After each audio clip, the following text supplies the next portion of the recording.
गोरखपुर से बीजेपी सांसद योगी आदित्यनाथ ने वाराणसी में गंगा प्रदूषण को लेकर बिगड़े हालात को बकरीद से जोड़ दिया।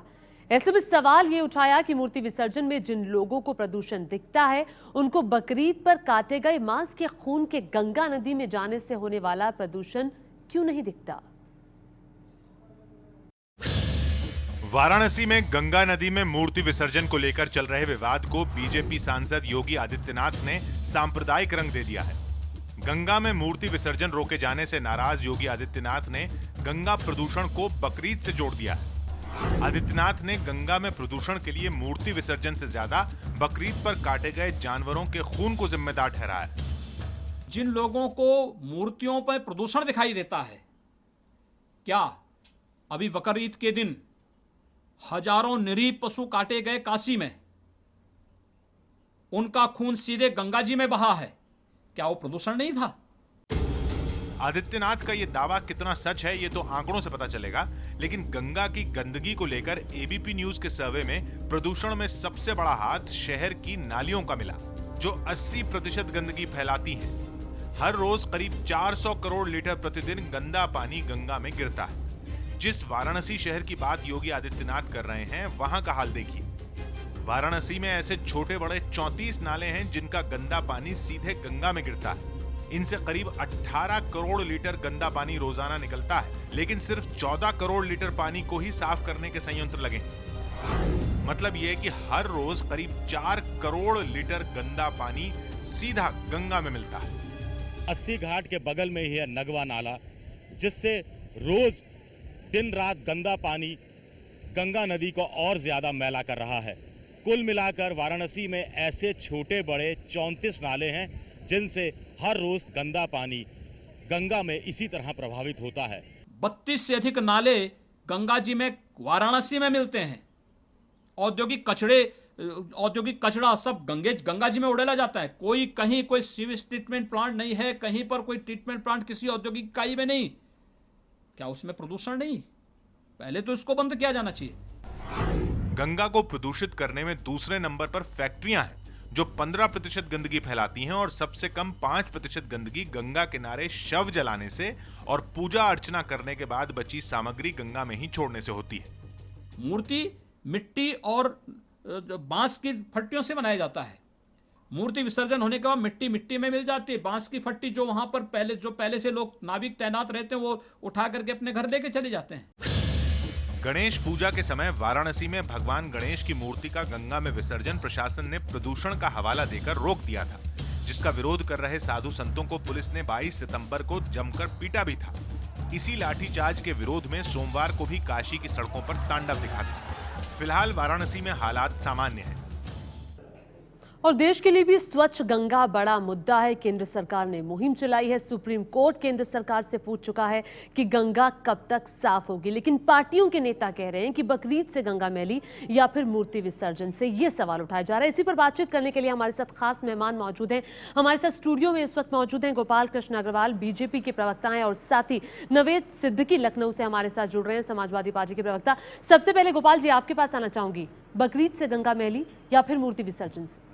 देखिए, गंगा मैली किससे होती है ये तो सब आपकी रिपोर्ट में भी आया, नालियों से भी होते। गंगा मैली होने के कई कारण हैं, और बकरीद भी, और अगर कोई मूर्ति विसर्जन अगर कोई कह रहे हैं केमिकल से, अगर केमिकल की मूर्ति है तो सभी से है। अब समस्या यह है कि ये जो वाराणसी में हुआ, जो आज का मुख्य विषय है, वह जो समाजवादी पार्टी की जो वहाँ की सरकार है, जो हर चीज को आपकी पार्टी के नेता कह रहे हैं योगी आदित्यनाथ की बकरीद से गंगा मैली हो रही है, आप इस पर क्या कहेंगे? बकरीद से भी मैली हो रही है तो ये तो बिल्कुल सही बात है, उसको भी बिल्कुल उससे भी मैली हो रही है, और जो नाले हैं वहाँ उससे भी मैली हो रही है, ये सारी। लेकिन वहाँ का जो प्रशासन है वह सांप्रदायिक नज़र से हर चीज़ को उसी अंदाज से देखते हैं। अगर कोर्ट ने उन्हें कहा कि आप मूर्ति विसर्जन को रोकें और उसके लिए तो, लेकिन ऑल्टरनेटिव प्रोविजन करने के लिए भी कहा, और उन्होंने एक ही चीज को, केवल इसी विषय को उठाया, तो जो समस्या ये आती है जो धार्मिक तो भावनाओं को प्रशासन तो भड़काने कोर्ट की, के आदेश का पालन कर कोर्ट का रहा था। आदेश ये भी था कि ऑल्टरनेटिव उनको देना चाहिए और शांतिपूर्ण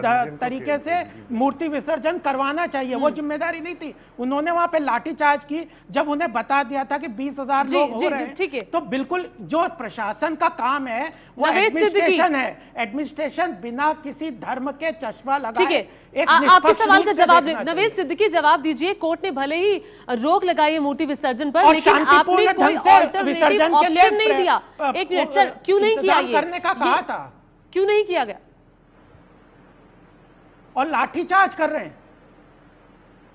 मैं आपका सवाल जरा दोबारा सुनना चाहूंगा। हाँ, मैं बोल क्योंकि देता हूं। बीच में ये भाई साहब बोल दिए, इसलिए सवाल मैं सुन नहीं पाया। तो हाँ, प्लीज जब सवाल मैं करिए बोल देता तो हूं। दूसरे मैं सवाल आप मैं स्पष्ट सवाल कर मैडम देता कर हूं। रही हैं, उनको करने दीजिए। हाँ, जी, मैं कहिए। कह देता हूं। कोर्ट ने कहा था कि मूर्ति विसर्जन करने के लिए आप वैकल्पिक योजना बताएं और शांतिपूर्ण ढंग से मूर्ति विसर्जन करवाएं। आपने उसका आधा पालन किया और जो वहां पे मूर्ति विसर्जन के लिए 20,000 लोग आए उन पे लाठीचार्ज किया। आप इतने धर्म के, हिंदू धर्म हो के गया सर, इतने सवाल हो गया। महत्वपूर्ण लोगों को इस नवेद तरह जी, से जवाब बर्बरता दीजिए। से करेंगे? आपका ये जो जी, सांप्रदायिक सवाल हो तरीका गया है, सर, हो गया। सांप्रदायिक तरीके छोटा पे छोटा प्रश्न है। रखेंगे जी, कहिए।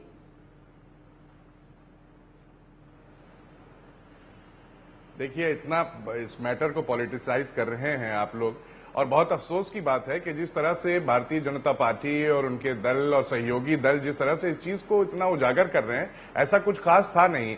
हाई कोर्ट का जो कुछ लग नहीं डिसीजन रहा। होता है माननीय उच्च न्यायालय का, वो सबके लिए मान्य होता है। एक फ्रेम होता है, एक फ्रेम सुनिए, तो एक फ्रेम होता है, उस फ्रेम में आपको भी रहना है, हमको भी रहना है, और सब कानून के दायरे में रहें तो ज्यादा अच्छा है। तो कानून की बात अगर नहीं मान रहे हैं, उसके बाद शासन ने कहा ठीक है, हम लोग बैठ के शासन प्रशासन ने कहा कि इसको कैसे एक सॉल्व कर लिया जाए। ऐसा नहीं है कि मूर्ति विसर्जन के लिए मना कर दिया। एक कोर्ट ने एक रास्ता बताया कि आप इसको बैठ करके डिसाइड कर सकते हैं कि कहां इसको कर सकते हैं, कहीं आप और दूसरी जगह कुछ बना सकते हैं। तो बात क्या ऐसा कोई कुछ व्यवस्था नहीं था। की गई थी लेकिन क्या? चीजें बिगड़ गई क्योंकि लोग जो है, देखिए हवा देने को, देखिए ये चीजें हवा देने के लिए लोग बहुत बैठे रहते हैं। और अब भारतीय लाठी जनता आप पार्टी चला के रहे लोगों को हैं। मैं एक मिनट सर, कहूंगा एक मिनट। कि चाहे दादरी का मसला हो, चाहे ये अब काशी आ गई है, लाठी सर, मेरा लाठी सवाल इसलिए आपसे है चला कि रहे क्या हैं क्योंकि व्यवस्था जब की आपके गई थी? लोग वहां क्या रास्ता व्यवस्था जाम की किए गई हुए थी? हैं। एक मिनट और सर। ये बताइए इंसानियत, ये बताइए लाठी इसलिए चली क्योंकि आप लोग वहां से हट नहीं रहे थे। जो लोग बैठे थे उनको हटाया जा था, लोगों को दिक्कत हो रही थी, पीछे एम्बुलेंस फंसी थी, एम्बुलेंस ठीक में है। मरीज थे। ये आपने साफ जवाब कई दे अखबारों दिया, में लेकिन दिया आपने है वैकल्पिक कि एम्बुलेंस व्यवस्था सायरन पर बजा जवाब रही नहीं है, दिया। लेकिन आप लोग अभी हट नहीं रहे। मुक्तेश्वरानंद मरीज जी, गाड़ी में मर अभी जाए। मुक्तेश्वरानंद मतलब जी, आपके हिंदू मैं यही मुस्लिम कह रही हूँ, के लिए, जवाब नहीं दिया। हिंदू मुस्लिम ठीक आप है सर। कराइए और लोग रास्ते में अभी गाड़ी में मरते मुक्तेश्वरानंद रहे। जी, मेरा सवाल आपसे ये है कि निर्मल गंगा, अविरल गंगा की बात तो आप भी करते हैं, लेकिन जब ये कदम उठाया गया है तो फिर आपको क्या उसमें सहयोग नहीं देना चाहिए था? वहां मूर्ति विसर्जन नहीं करते, अगर कोर्ट ने पाबंदी लगाई थी, आप लोग ही अपने लिए व्यवस्था कर लेते।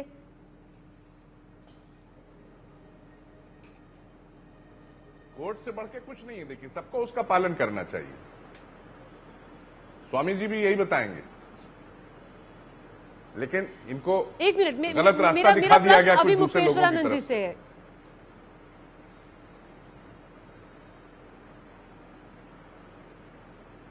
अभी मुक्तेश्वरानंद जी, आवाज आ रही है आपको?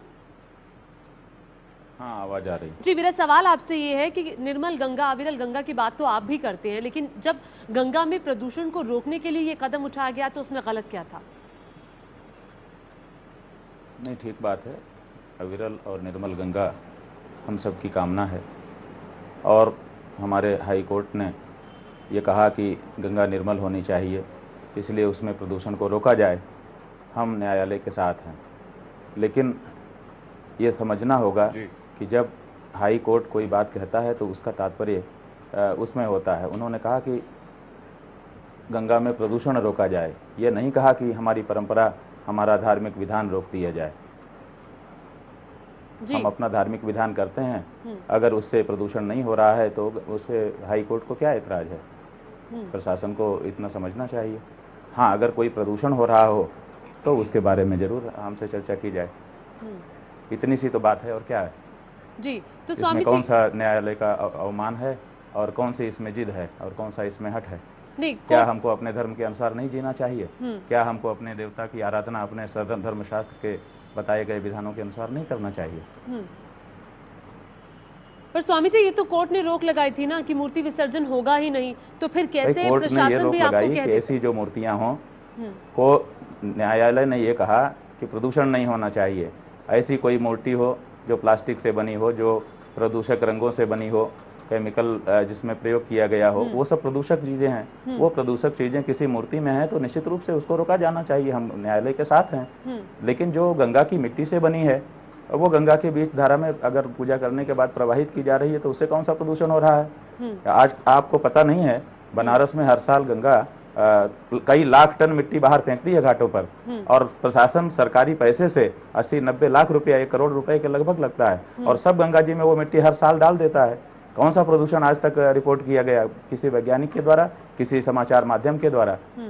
केवल गंगा में मिट्टी के देवी की और देवता की मूर्ति पूजा करने के बाद हम विसर्जित कर देंगे, उससे इतना बड़ा प्रदूषण हो जाएगा कि उसके लिए आप लोगों पर लाठी बरसाने लगेंगे, उसके लिए हम लोगों को जिद्दी और हठी कहने लगेंगे, उसके लिए हम लोगों को देश का द्रोही बताने लगेंगे। ये कैसे आप कह सकते हैं?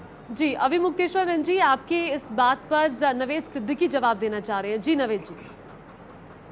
जरूर जरूर, हम स्वागत करेंगे उनका। हमारे आदरणीय हम सबके प्रधानमंत्री जनाब नरेंद्र, आदरणीय हम सबके प्रधानमंत्री जनाब नरेंद्र मोदी साहब जी, वो भी ये कहते हैं कि गंगा जी को साफ करिए, और इनकी पार्टी के और लोग और इनकी मंत्री उमा भारती जी ने ये बात कही कि गंगा को साफ करना चाहिए, सारी चीज। तो आपके पार्टी के इन लोग तो ज्यादातर कह रहे हैं कि गंगा को साफ रखना चाहिए। फिर कोर्ट का जब ऑर्डर आता है तो उसको तो पालन करना चाहिए ना। एक तरफ तो प्रधानमंत्री जी हैं, एक तरफ उमा भारती जी हैं, देखिए हमारी सरकार भी काम कर रही है कि उत्तर प्रदेश में जितनी नदियां हैं, जितनी जो भी हैं, सबको साफ किया जाए। तो आप मोदी साहब की बात क्यों नहीं मान रहे हैं, ये बताइए? आप अपने पार्टी के मुखिया की बात नहीं मान रहे हैं आप लोग? देखिए इसमें एक मिनट माने ये बात किससे कही जा रही है? यह बात हमसे कही जा रही है सिद्धि जी के द्वारा, हमारे लिए कहा जा रहा है। वो आपसे ही कह रहे हैं। नहीं, ये मैं भारतीय जनता पार्टी के जो प्रवक्ता बैठे हैं, मैं उनसे भी कह रहा हूँ। सुनिए सिद्दीकी जी, आप सुनिए। नहीं, आपको नहीं कह रहा हूँ, आपको नहीं कह रहा हूँ, आपको नहीं कह रहा हूँ। जो मैं पीठ के जगत गुरु शंकराचार्य जी महाराज के शिष्य हैं, अरे मुक्तेश्वर जी, प्रतिनिधि हैं, और हम धार्मिक व्यक्ति हैं। भारतीय जनता पार्टी से महाराज तक हमारा कोई लेना देना नहीं है। नरेंद्र मोदी जी से हम लगातार मांग कर रहे हैं कि गंगा की धारा को अविरल करिए, बांधों को हटाइए, नहीं कह रहा हूँ, नहीं रहे हैं।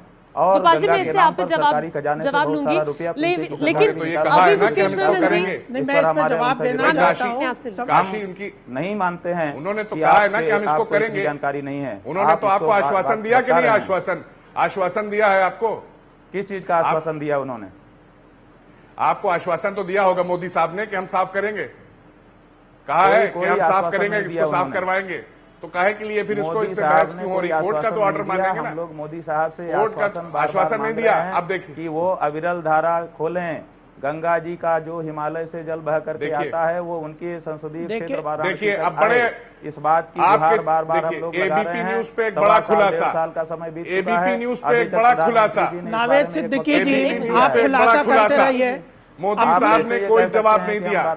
स्वामी जी ने पूछा, मोदी जी ने कोई आश्वासन नहीं दिया, मोदी जी ने कोई जवाब नहीं दिया, इन लोगों की बात तक नहीं सुनी। जहां से जीते हैं, जिस जगह से जीते हैं, वहां का सुना ही नहीं लोगों की बात। अब बताइए, ये आपके चैनल पे खुलासा हो गया कि मोदी जी ने बात नहीं सुनी, साधु संतों की बात नहीं सुनी। बड़े अफसोस की बात है, जहां से जीत के आप गए हो, आप उनकी बात ही नहीं सुन रहे हो, तो फिर बेकार है। अपनी जिम्मेदारी को, अगर गंगा को प्रदूषित मुक्त रखना है तो कोर्ट ने बिल्कुल स्पष्ट आपको निर्देश दिया था कि शांतिपूर्ण तरीके से मूर्ति विसर्जन की व्यवस्था आप वैकल्पिक करें। उसको ना करके जानबूझ के धार्मिक उन्माद फैलाने के लिए आपने उन लोगों के ऊपर लाठियां बरसाई, इतनी बर्बरता से आपने उनको ये कहा। और उसके बाद जब मीटिंग होके आपको मालूम था कि सोमवार को प्रतिकार यात्रा निकलेगी, तो उसके लिए भी पूरे इंतजाम ना करके फिर आपको इसी तरह से आपने किया।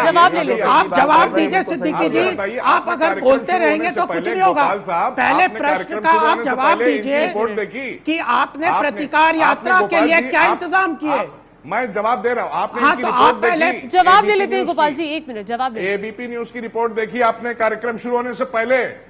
सबसे पहले देखिए, नाले से इन्होंने बताया कि जो सबसे पहले तीन चीज से गंदगी हो रही है। किसकी जिम्मेदारी है? नाले से बताया, फिर उसके बाद हर चीज को मिला के फैक्ट्रीज के बाद जनता को बरगलाना चाहते हैं।